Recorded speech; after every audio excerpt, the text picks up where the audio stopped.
Binaha ng komento at mga reaksyon ang Instagram post ng aktres na si Sylvia Sanchez matapos madawit ang pangalan ng kanyang anak na si Quezon City 1st District Representative Arjo Atayde sa mga kongresistang nakatanggap umano ng porsyento mula sa mga proyekto ng Diskaya. Sa ginanap na pagdinig sa Senate Blue Ribbon Committee noong Lunes, matatanda ang isa si Representative Atayde sa mga pangalang ibinunyag ng kontraktor na si Pacifico Curly Diskaya ng mga opisyales ng pamahalaan na nakatanggap umano ng porsyento sa mga proyekto nila ng kanyang misis na si Sara Diskaya.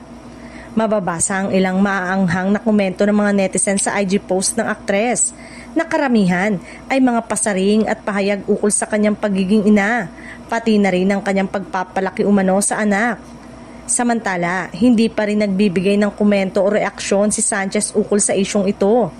Ngunit, nauna nang itinanggi ni Representative Atayde na may kinalaman siya sa mga akusasyon ng Diskaya na siya umano ay tumatanggap ng porsyento sa mga proyekto nito. I categorically deny the allegation that I benefited from any contractor, sabi ni Arjo. I have never dealt with them. Hindi po totoo ang mga akusasyon na ito.